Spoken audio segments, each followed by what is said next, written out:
Hey, the better rifle. Drop the gun! Oh, shit! I'm hit. I'm okay. I'm okay. But I'm not gonna die. Welcome to Badges, Bullets, and Blunders, the show that tells funny cop stories from the real people who live them. I'm your host, Travis Harless. Today's guest is my good friend, retired Senior Officer Jim Ramos. Jim, why don't you tell us a little bit about yourself?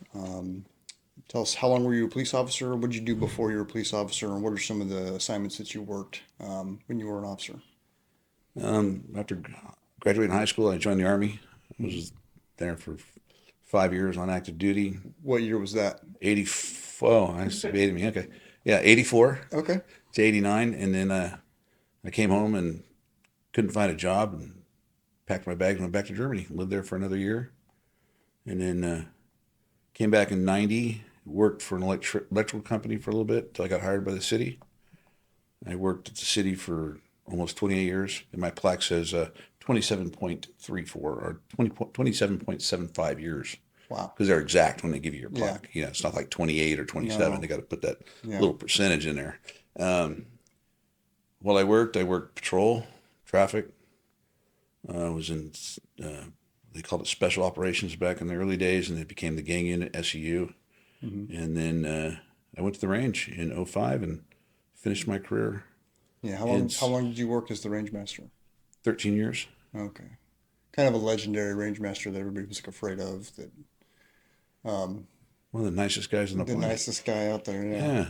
Yeah. That good blend of old school and new schools was like being a cop, like a real cop in the 90s, and then you had all the like millennials when millennials were the younger generation. Now the millennials are all old, coming in and everybody being more touchy-feely and kind of afraid of the crusty old angry cop from the 90s. It was a good time. So what year did you retire? I went off injured in 17 and retired officially in 18, December of 18. Okay. And then didn't stick around in California. No, I Moved back to the United States of America. well, exactly. I left the People's Republic and went to well, actually the softening state of Arizona because all the Californians are moving there, Yeah, yeah. bringing their politics with them. You know, hey, we hate California, but we're going to Arizona and fuck it up too. Yeah.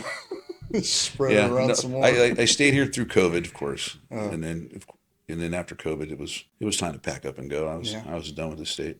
I don't blame you.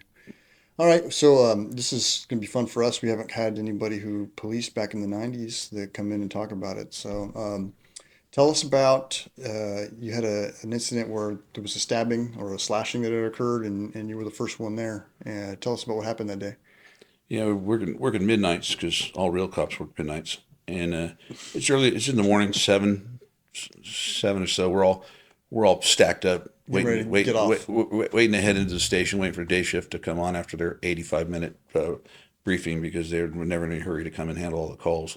Never Anyway, finished. so call comes out just right down the street from where there's like three of us piled up there, and stabbing just occurred down East Truxton Avenue. We call it the Triangle, where East Truxton and I don't remember the other street come together. It's a liquor store there.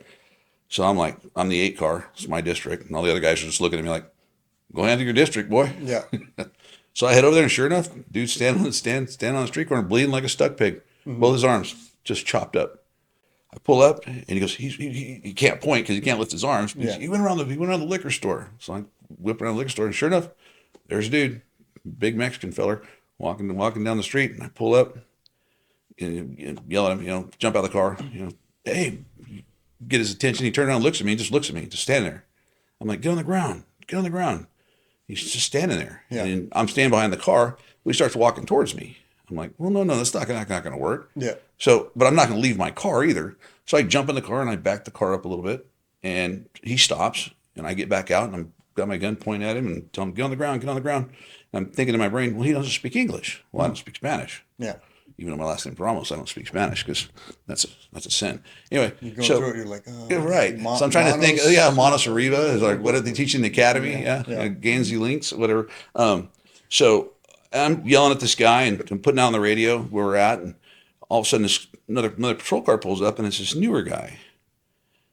And for whatever reason, I don't know how I've got in my brain, but I thought he spoke Spanish. Yeah. He's a big white guy too. Yeah. And if you're listening, who you are, you'll know it. But he pulls up and he jumps out of the car and he's got his gun. I go, tell that motherfucker to get on his knees. Yeah. He goes, get on your knees, motherfucker. And I go, it's Spanish, you dumbass. I don't speak fucking Spanish. We're yelling at each other across the car, and dude's just standing there, just looking at us like we're a couple of retards. So now you guys are having an argument. Yeah, in front of the suspect who speaks Spanish? who doesn't know what you're saying. And I think he said, "Well, you're Mexican." Yeah. So the last name's Mexican doesn't mean I speak Spanish. Yeah. Anyway, it ended up we got him into custody after a little bit of a debate and a lost taser. Yeah. Yeah. And he finally went to jail, but it's just so funny. He's get on the ground, motherfucker. Like, I could have No, done like I said, I've already tried that. yeah. So that's Nice. one of the funniest things that happened back in those days. Yeah, talk to us about foot pursuits were a little bit different back then. So you're getting a foot pursuit and kind of a gear bomb went off on your on the route. Yeah, just everything just fell off my belt. No, no, they were back on the east side.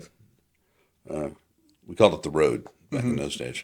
It's got a more popular name now. Yeah. I won't mention what that is, but it's really long. So I was working with a friend of mine, his name's Patrick, and we're the Midnight 9 cars. There's only two-man cars back in those days, a 3-car and a 9-car. Yeah. Because they're both on pretty rough side of sound. So Pat and I are doing what we do, and the call comes out of a burglary in progress. Yeah. Like right around the corner from where we're at. It's in we're called the projects. So we like blackmail. That's it. The only description, blackmail. The RP stated that he turned the light on in her bedroom. She woke up, saw him.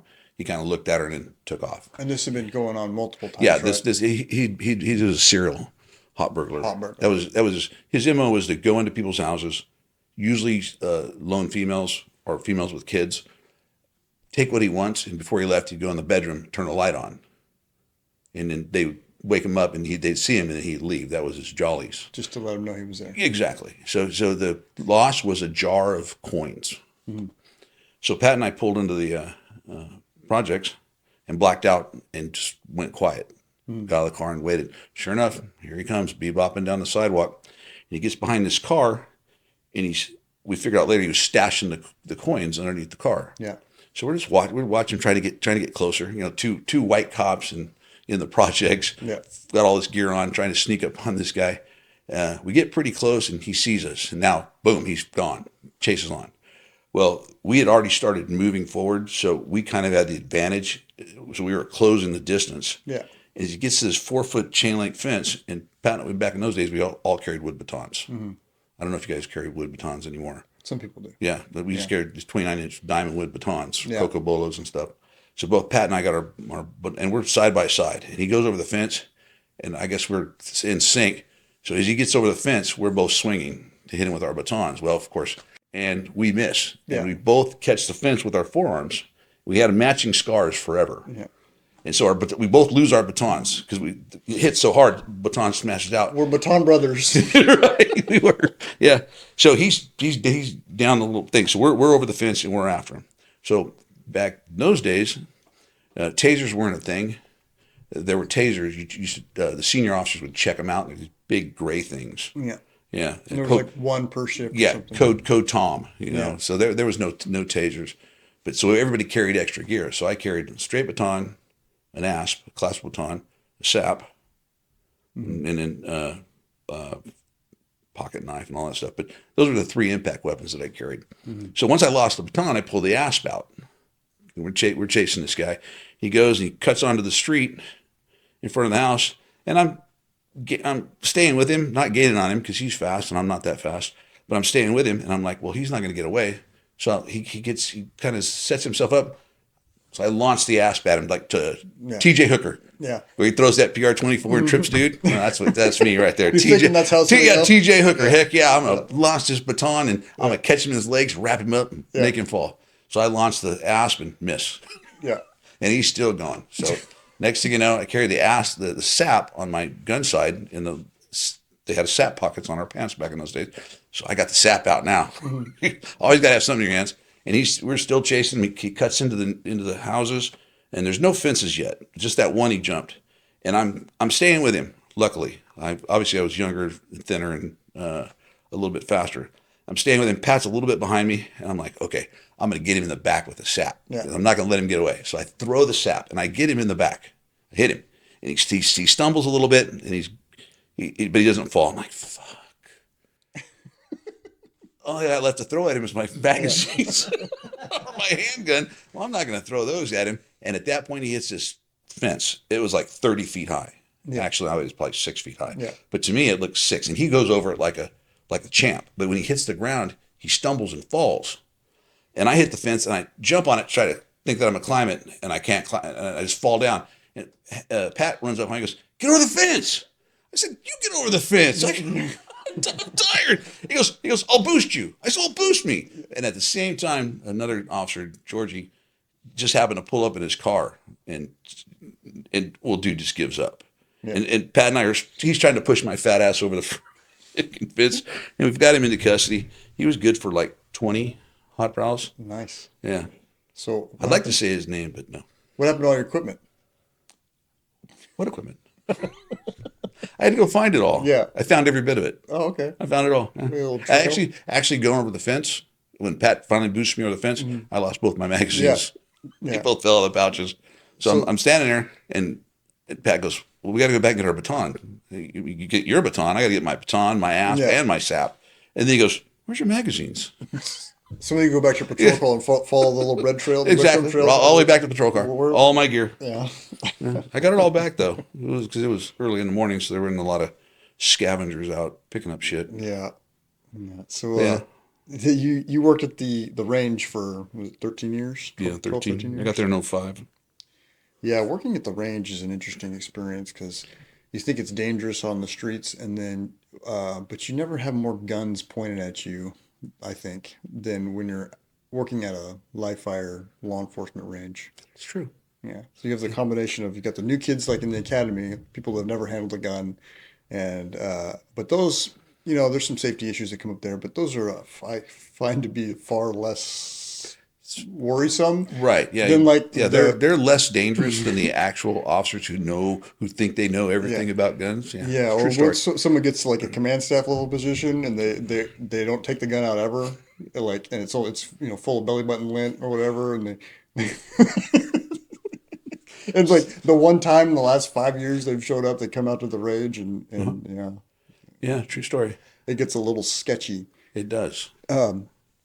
So yeah, I wanted to talk about when we first started with our patrol rifles. We first got red dot sights for them. We got these nice Aimpoint Pros. Aimpoint Pros, yeah. Yeah, and we were transitioning from iron sights on the patrol rifles to actual red dots on the patrol rifles. And you started this program, and I was working out there with you. We zeroed all the sights for all the people who got them issued, and they came out and they shot. They got the rifles issued. We taught them how to do a class and how to use them and how everything works. And then they took them for a month, and it was a pilot program, so we wanted to make sure they worked. So we had everybody come back a month later to check and make sure.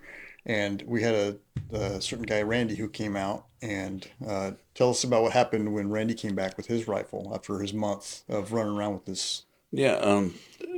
Prior to issuing the rifles, we zero the rifles themselves because the way the system works, once it's zeroed, wherever the red dot is, it's depending on the range we zero it for, it's going to hit what it's shooting at. As long as you put the dot in there and don't mash the trigger, you're going to hit it. So we zeroed them prior to giving to the officer, so they didn't have to mess with it.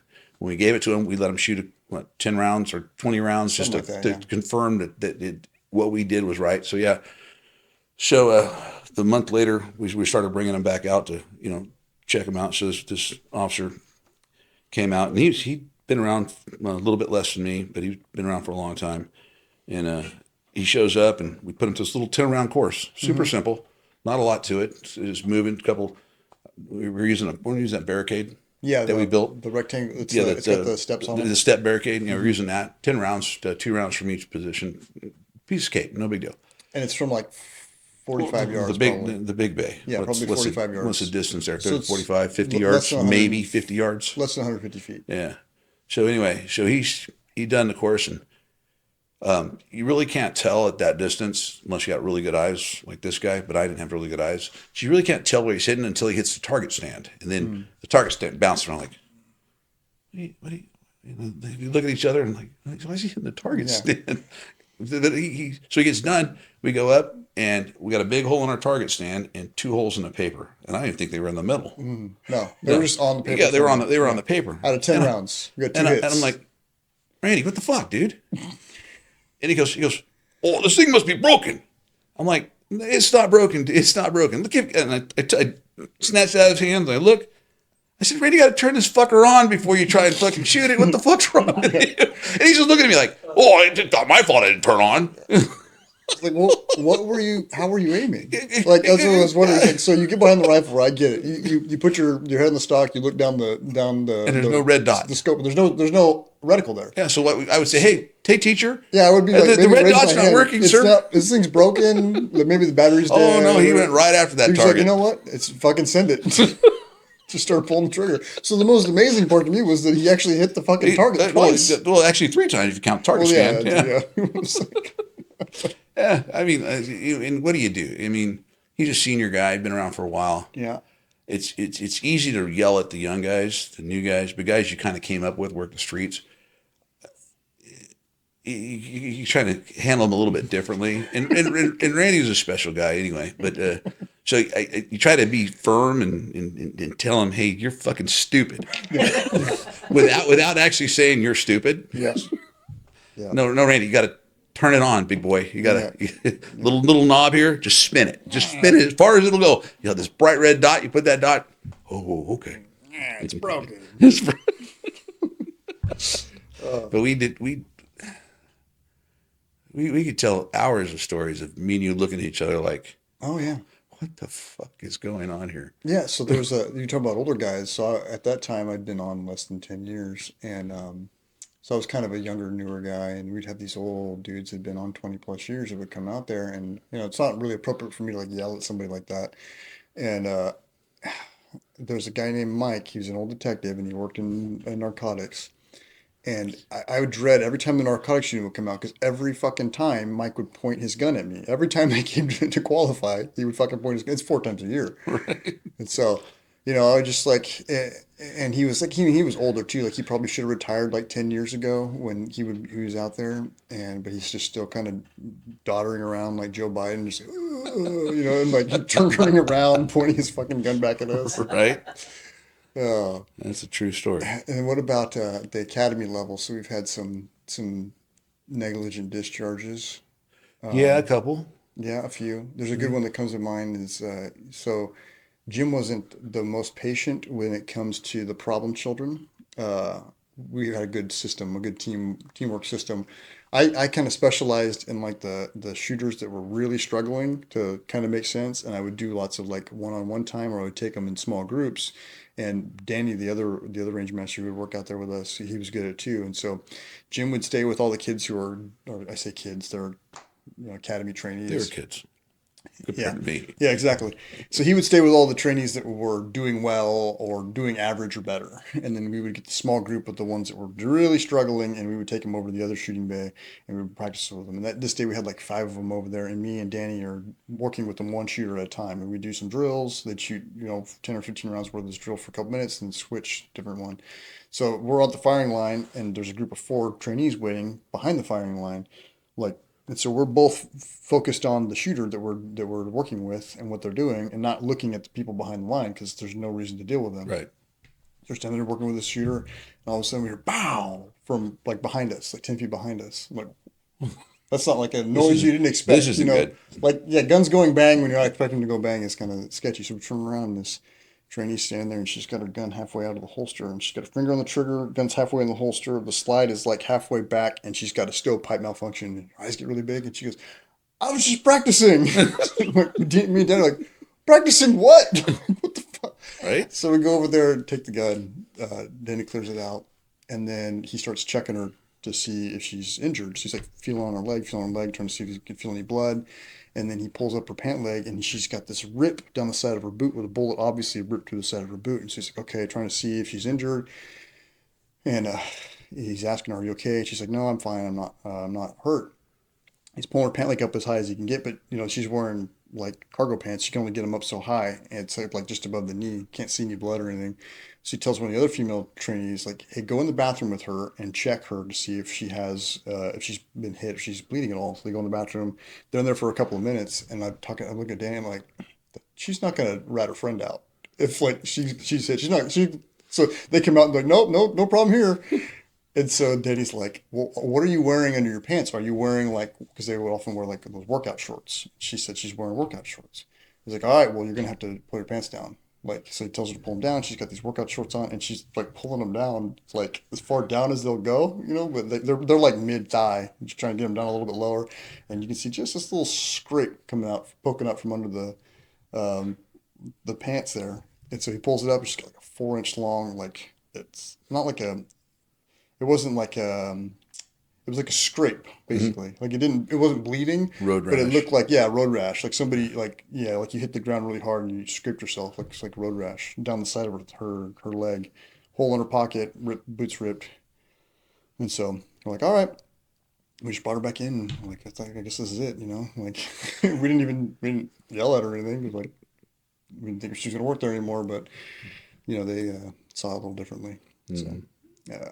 True story. Yeah. Anyways, yeah, that was sketchy. You guys took a long time to tell me that incident occurred. Did we? Yeah. You were on. Well, Yeah. we. Hey, Jim. We had a little thing over here. Yeah. Oh, really? What happened? So and so shot themselves. Yeah. Remember the one that the guy that shot into the cleaning table inside the ranch house? Well, yeah, because they were exchanging barrels. Yeah. Well, yeah, we'll mention those. Yeah, no. So when we at academies, we would let them take their guns home, but we'd change out the barrels. We'd put in the plastic barrels. Training barrels. Training barrels, yeah. For safety. So they could go home with the gun and do dry practice, and they couldn't shoot the gun. The gun wouldn't work. It's got a plastic barrel in it. We kept the real barrels. For safety. For safety, yeah, because we're all about safety. That was our motto. We had a big sign above the door that said "All about safety." Yeah, I have it back at home now. But anyway, so when they would come, we would put the barrels out because there was like 22 of them, so whatever, like that, doesn't matter. yeah. So we put 2 barrels at each station. So one half would go up. Sorry about that. Go up, change their barrels out, and go out and wait for instruction. And the second group would step up and do their barrels. Well, the one guy decides that he's not going to put his barrel in it. He's going to put the other guy's barrel in it. Grabs the wrong one. Exactly. And so he puts it in and he goes out. Well, violating rules, he loads a magazine and puts the loaded magazine in the gun, but doesn't tell anybody. Yeah. The next guy that steps up realizes, this ain't my barrel. Yeah. My name's not on this. Yeah, it's So the other he guy's goes barrel. find Peanut Head, right? And he says, hey, you got my barrel, dude. Get back in here. That's, whatever. So they go in. Well, dude not realizing that dude had loaded a magazine and put it in the gun. He goes to... They didn't tell any of us. No, none of us. Yeah. Next thing you know, we're in the office waiting, and then boom! We both... Yeah. Yeah, because he pulls the trigger, but it's a little round chamber. There's a round chamber. Well, then he couldn't get the slide off because there's a magazine inserted. Exactly. So he resets the trigger by running the slide, which then chambers around. Right. And It blows a hole in the... Yeah, that was... So 2? No, No, he he's cranked going around. one, but he's messing with... because the other dude put the magazine in, but he didn't Around the chamber chamber. around. He's walking around with just magazine insert only. The guy's like, hey, bring it back in and you get the barrel out. So he's like, so he pulls the first guy who did it wrong, pulls the gun out, and he pulls the trigger and he goes to take the slide off and he can't get it. And the other guy who's waiting for his barrel gets frustrated and says, give me that. He takes it and he's like, and he goes, he's messing with it. He can't get it off either. So he resets the trigger by running the slide and then pow. Yeah, that was an interesting day. Yeah. A lot of times you need fresh pair of underwear when you're working out there. Well, yeah, you do. Yeah, at least wear body armor all the time. Yeah. So I wanted to do one more. You were talking about, we had the supervisor when we worked out there. He was the sergeant in charge of the place, and he I used to feel so bad for him because he was technically our boss, but the way you would talk to him was like he's not in charge. Like he would show up and Jim would be like, no, we're not doing that. And then he would like you could tell he was like so nervous every time he would come out. You remember the dumpster thing? Like we Oh had yeah. this one Yes. dumpster Yeah.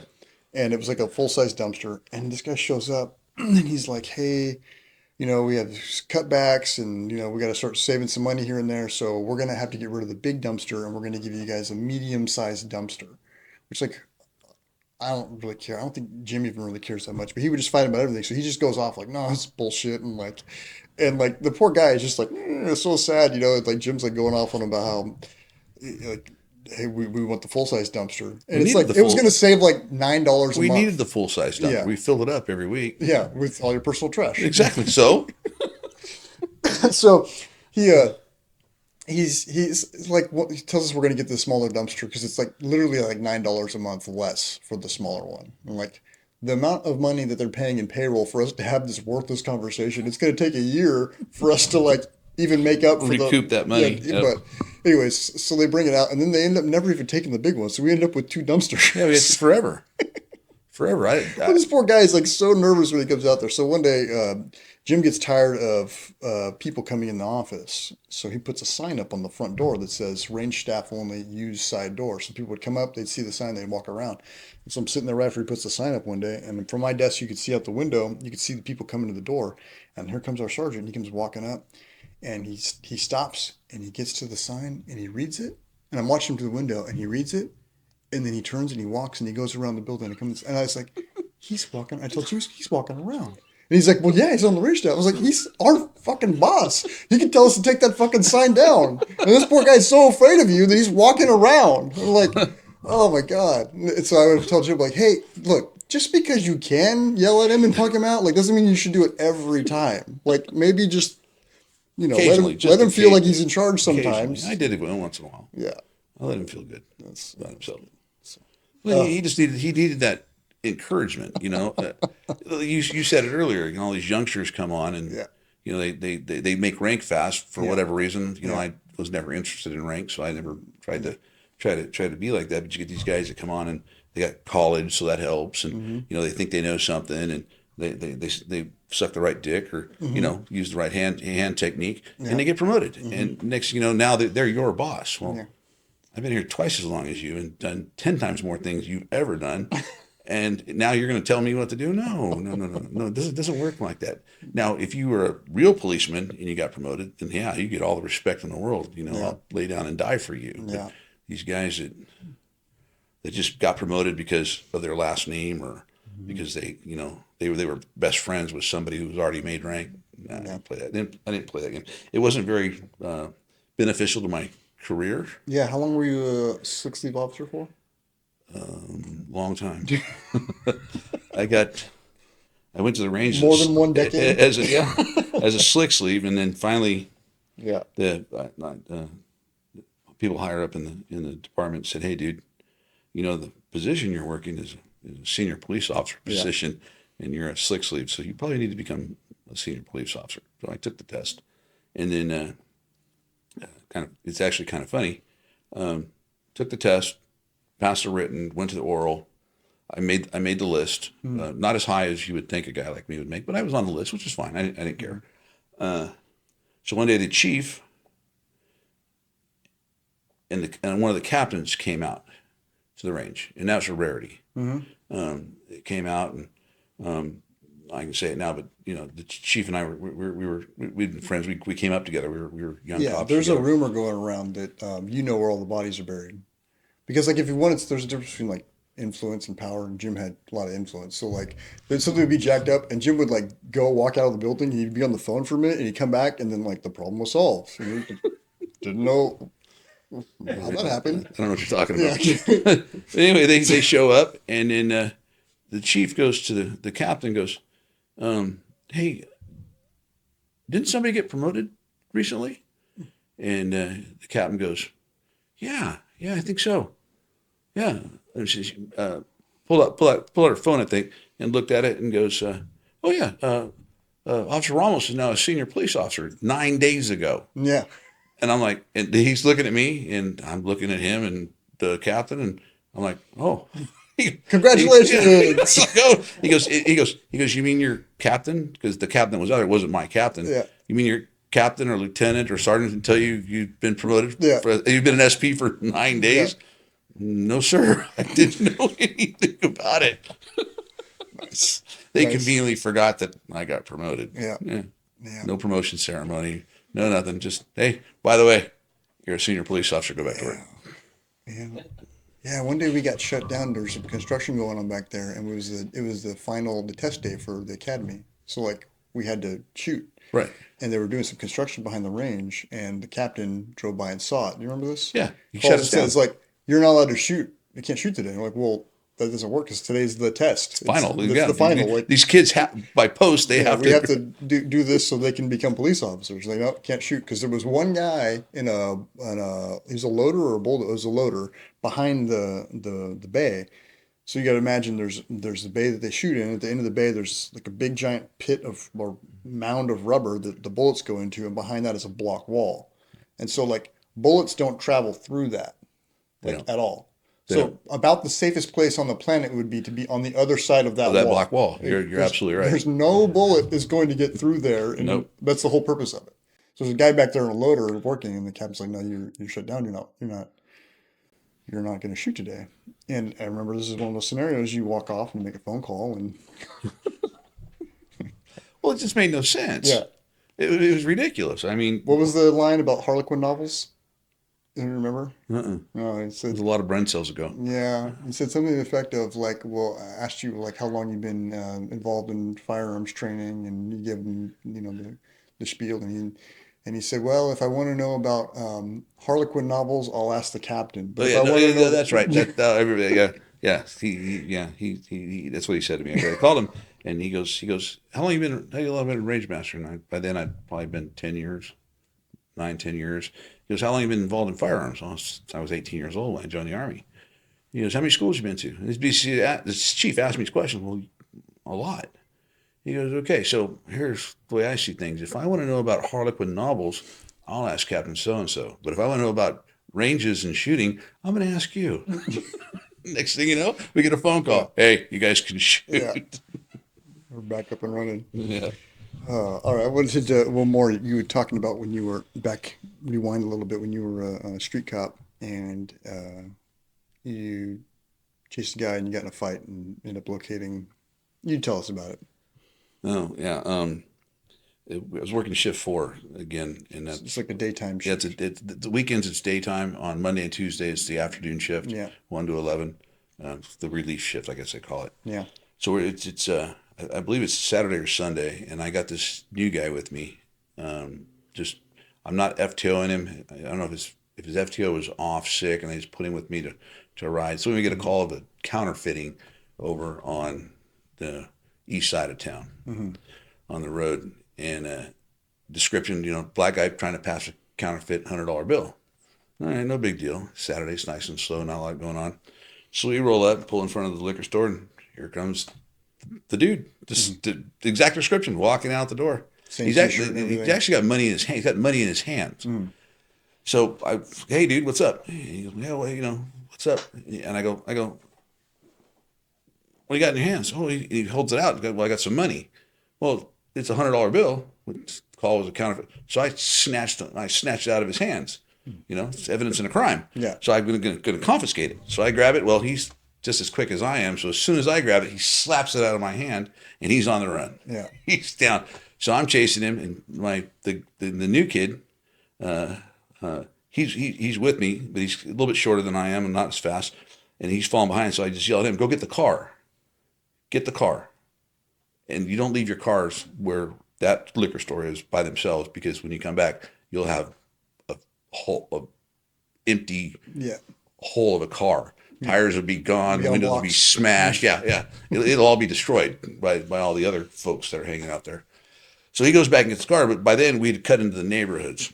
And me and this dude, and I'm putting down the radio, trying to tell people where I'm at, but after a couple of twists and turns, I'm confused too. So I don't know exactly where we're at. And now I lose sight of him. So I start sneaking around. I go around this apartment. He's at the other end of this apartment, this little access way, and he's looking the wrong way, trying to see where I'm at, and I'm behind him now. So I close the distance, before he can get away from me, and I tackle him from behind, and we go down. He's big, and we start fighting. And the way I tackled him, I was able to get him on his back, and I'm on top of him. I got him like what you guys call now full guard, Full mount. full mount. So I got him in full mount. Well, he's a big boy. He's starting to get away. So I'm like, okay, here we go. So I just punch him in the mouth as hard as I can. Wow, I hit him hard, and he turns his head and he spits teeth.